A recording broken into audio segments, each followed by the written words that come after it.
नीचे से लेकर ऊपर तक पहुंचे हुए हैं। और ये सरकार भी भाजपा की जो सरकार है ये 1970 और 71 से पहले दरी बिछाने वाले जो कार्यकर्ता हुआ करते थे, आज वो बड़े बड़े पदों पर सुशोभित हो रहे हैं।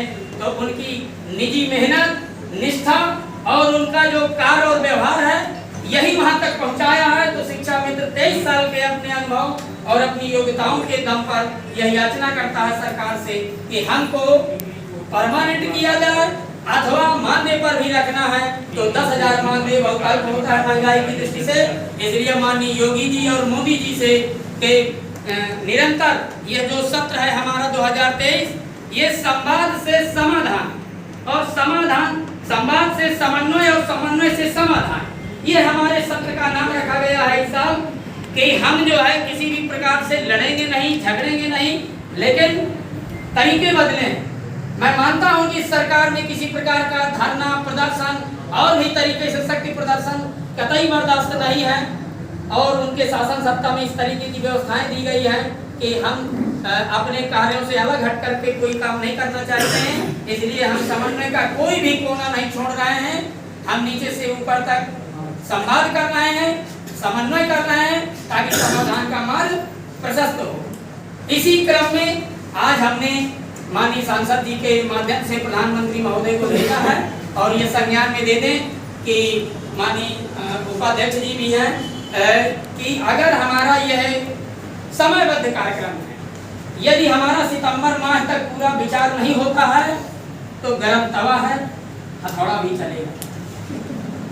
अक्टूबर में अगर चुनाव तनाव हमारे सर पर है तो चुनाव आपके सर पर है।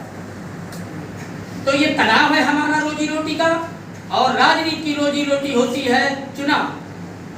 तो आज हम केवल इतना ही संकेत देना चाहते हैं इस पार्टी कार्यालय में। हम हृदय से नमन करते हैं कि इन्हीं के विचारों से जन्मा हुआ यह पद आगे फलित हो, पुष्पित हो और आगे प्रगति करे।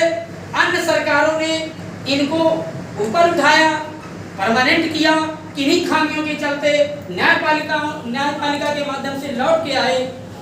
तो विश्व की सबसे बड़ी पार्टी के रूप में भाजपा है, मुझे ये कहने में किसी तरह का कोई संकोच नहीं है।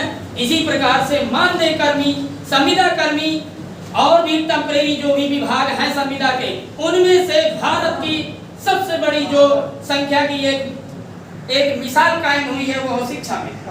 इसके ड्यूरेशन को, इसकी अवधि को, इसके संघर्षों को, इसकी योग्यताओं को और इसके तरीकों को यदि देखा जाए तो हम भारत के सबसे बड़े संविदा कर्मियों से उभर के आए हैं जो 2 लाख की संख्या है।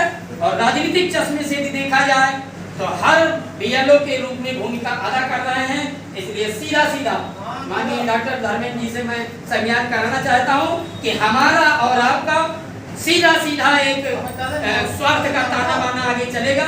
बीएलओ की भूमिका में यदि सारे शिक्षा मित्र हैं तो खाली पेट ये सेवा नहीं होती, ये हम सबका कहना है।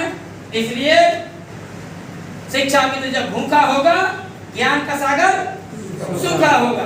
बस बहुत ज्यादा समय ना लेकर के मैं इतना ही कहना चाहता हूं कि बड़े स्वस्थ तरीके से ये समन्वय और संवाद का कार्यक्रम हमारा ये सितंबर माह चलेगा। और अक्टूबर में हम जो भी तरीके होते हैं वो आगे करके के प्रदेश की महापंचायत में यदि समाधान का रास्ता खुलता है तो माननीय योगी जी के समक्ष लोग, विधायक और सांसद क्या कहते हैं मीटिंगों में, इसकी परवाह किए बगैर हम सीधे सीधे माननीय योगी जी से अपनी पीड़ा को बताने जाएंगे और अपनी जुबानी, अपनी कहानी अपने सामने बताएंगे। ताकि हो सकता है शिक्षा मित्र किसी को ना बाता हो सकता है किसी ग्राम पंचायत में किसी प्रधान के दिमाग में शिक्षा मित्र पद खटकता हो, लेकिन शिक्षा मित्र क्या है, ये किसने पैदा किया और इसको क्यों जरूरी है, यह बताने के लिए अक्टूबर में आर पार की लड़ाई के लिए चुनाव आपका है और तनाव हमारा है। दोनों के बीच समन्वय स्थापित होगा अक्टूबर में। इस नियत के साथ हम आगे मई अक्टूबर में इन सीट तो नहीं बजाएंगे, परंतु योगी जी के मन मस्तिष्क में मरते क्या न करते, या तो हमको हटाओ या तो हमको बचाओ, 2 बातों को लेकर के माननीय योगी जी के समक्ष जाएंगे। और मुझे इस बात का यकीन है कि गुमराह करने वालों ने क्या रखा है। हो सकता है सरकारी मशीनरी में भी ये मैसेज जा रहा हो कि बीएड बहुत सारे लोग हैं उनको परमानेंट किया जाए। और शिक्षा मित्र तो एक बार इसका आनंद ले चुका है। इस कारण से हम जो है ये कहना चाहते हैं कि न्यायपालिका ने भी बीएड को प्राथमिक शिक्षा से बाहर किया हुआ है सुप्रीम कोर्ट के। अब तो सीधे ये हो गया है कि हम इंटाइटल हैं और समय अब आगे इजाजत नहीं दे रहा है। हम जितने भी मित्र हैं, अभी हम माननीय डॉक्टर धर्मेंद्र जी